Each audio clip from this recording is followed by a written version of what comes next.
Magandang umaga po sa lahat. Blessed good morning po. Tayo po mag-devotion po muli.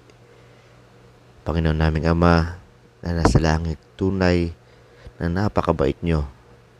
At tunay, Lord, na talagang binibigay nyo yung mga pangangailangan namin. At Lord, salamat po sa umaga na ito na binigay nyo po sa amin. Salamat po sa pahinga na ibinigay nyo po sa amin. Naway, Lord, basbasan nyo kami ngayong oras na ito para sa pagbabasa ng inyong devotion. At naway, Lord, ito'y maging ilaw ng aming paglalakad sa aming pananampalataya sa inyo. And we pray, Lord, na basbasan niyo po yung bawat isa, biyayaan niyo po, nabigyan niyo po sila ng magandang araw. And we pray all this, Lord, in Jesus' name. Amen. Mga dahilan para maging kontento.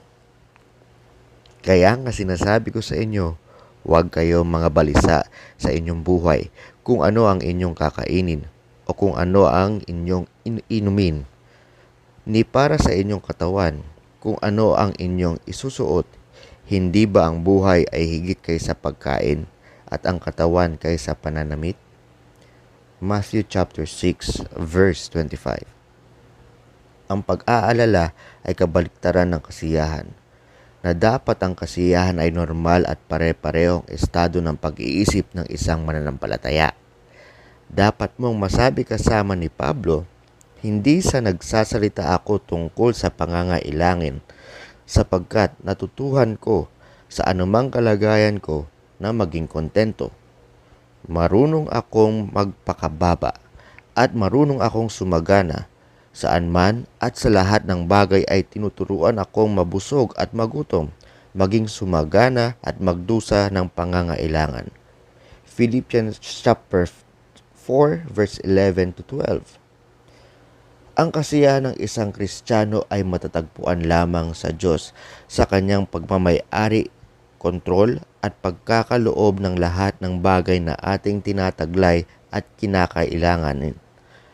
Dahil pag-aari ng Diyos ang lahat, kung ano ang mayroon tayo ngayon at kung ano ang mayroon tayo kailanman ay sa Kanya.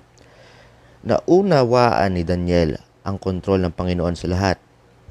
Sumagot si Daniel at nagsabi, purihin ang pangalan ng Diyos magpakailanman, sapagkat ang karunungan at ang kapangyarihan ay Kanya, at Kanyang binabago ang mga panahon at ang mga panahon.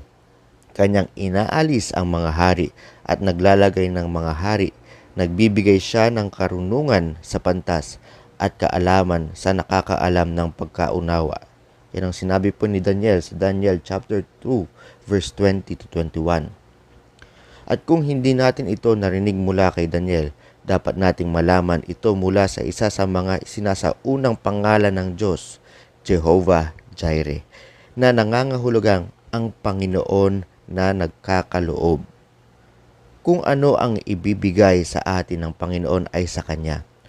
Sa makatuwid, responsibilidad nating pasalamatan siya para dito at gamitin ito ng matalino at hindi makasarili hanggat ipinagkatiwala niya ito sa atin. Kaya tanungin ang iyong sarili. Ano ang pumipigil sa mga bagay na sapat na maging sapat para sa atin?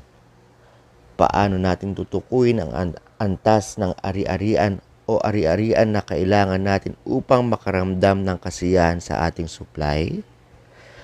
Bakit ang mga sukat na ito ay madalas na mali at nalilihis mula sa mahusay na pagkaunawa sa Biblia? Lord, salamat po Lord na tinuturuan nyo kami maging kontento sa mga bagay na binibigay nyo po sa amin. Naway Lord, bigyan nyo kami ng ugaling kami na tutuwa o tuwang-tuwa po Panginoon sa mga bagay na aming natatamo. At Lord, na maging mapasalamat kami sa inyo at matuto kami Panginoon na talaga magdasal para sa aming mga pangangailangan. Lord, ulit, basbasan niyo po yung bawat isa, biyayaan niyo po yung bawat isa na kanilang pangangailangan.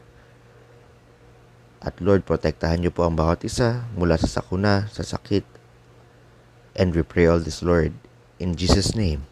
Amen. Ulit po, itong mga devotion na po na ito ay galing po sa gty.org. Ang nakalagay po doon ay English. Itinatranslate lang po natin sa Tagalog. Itong devotion na ginagamit natin ay galing po doon sa Life of Christ.